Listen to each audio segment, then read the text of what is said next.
দুধের খিরসায় ভর্তি পাটিসাপটা পিঠা বানানো যারা অনেক বেশি ঝামেলার মনে করেন তারা কিন্তু অবশ্যই আমার ফুল ভিডিওটা দেখবেন। তাহলে বুঝতে পারবেন যে আমি কত ইজিলি পাটিসাপটা পিঠা বানিয়ে ফেলেছিলাম। প্রথমে আমি 1 লিটার দুধকে জাল দিয়ে ঘন করে অর্ধেক করে ফেলি। আর দুধটা জাল দেওয়ার আগেই আমি 1 কাপ দুধ তুলে রেখেছিলাম, যেটার মধ্যে আমি 2 চা চামচ পরিমাণ চালের গুঁড়া দিয়ে গুলিয়ে রাখি। আর এই দুধটার মধ্যে মিশিয়ে দিই, আর সঙ্গে আমি 1 কাপ পরিমাণ চিনি মিশিয়ে দিই মিষ্টির জন্য। তো এইটাকে অনেকক্ষণ জ্বালাতে জ্বালাতে এইটা একদম ঘন এরকম খিরসা হয়ে যায়, আর এই খিরসাটা কিন্তু অনেক মজা হয়। পাশাপাশি আমি চালের গুঁড়া দিয়ে একটি গোলা তৈরি করে রাখি, মানে পাটিসাপটা রুটিটার জন্য।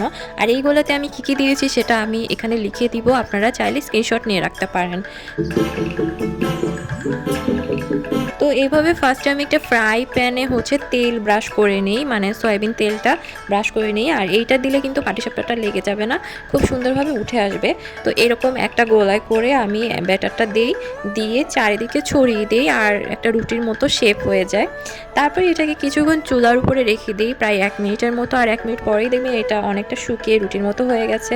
আর এভাবে একটু একটু করে আমি খিরসাটা ভিতরে অ্যাড করে দিই, এভাবে দিতে থাকি। বেশি করে খিরসা দিই, যেহেতু বাসায় খাবো তো একটু মজা করে তো খেতে হবে। তো তারপরে আমি এই রুটিটাকে আস্তে আস্তে খুব সাবধানে ফোল্ড করি। আর এটা কিন্তু বেশি নাড়াচাড়া করলে ছিঁড়ে যাবে, ভেঙে যাবে, তখন আর ভালো লাগবে না দেখতে। তো খুব আস্তে আস্তে করে এটাকে আমি ফোল্ড করে ফেলি। আর আপনারা দেখতে পাবেন কত সুন্দর পাটিসাপটা পিঠা তৈরি হয়। আর এইটা খেতে যে কি দুর্দান্ত মজা হয়েছিল, আমাদের বাসার সবাই তো অনেক পছন্দ করেছিল। সবাই বলছিল যে একদম দোকানের মতো। আর দোকানের মতো বললেও ভুল হবে, কারণ দোকানের থেকেও এটা অনেক বেশি মজার।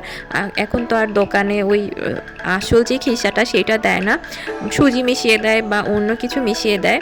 আপনারা হয়তো অনেকেই ভাববেন যে খিরসা বানাতে অনেক বেশি দুধ লাগে, আসলে সেটা কিন্তু ভুল। আমি কিন্তু মাত্র 1 লিটার দুধ দিয়ে এতখানি খিরসা বানিয়ে ফেলেছিলাম, যেটা দিয়ে কিনা আমার 15টা পাটিসাপটা পিঠা হয়েছিল। আর আমি কিন্তু প্রত্যেকটা পিঠাতেই অনেক বেশি করে খিরসা অ্যাড করেছিলাম, আপনারা চাইলে আরও বেশি কোয়ান্টিটিও বানাতে পারেন।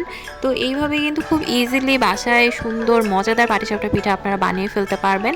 আজকের মতো আমার ভ্লগটি এই পর্যন্তই। আশা করি আপনাদের ভালো লেগেছে। ভালো লাগলে কিন্তু অবশ্যই আমার চ্যানেলটিতে সাবস্ক্রাইব করে পাশে থাকবেন, এবং আপনারা কিন্তু অবশ্যই কমেন্ট করে জানাবেন কার কার পাটিসাপটা পিঠা খুবই পছন্দের। সবাই ভালো থাকবেন। আল্লাহ হাফেজ।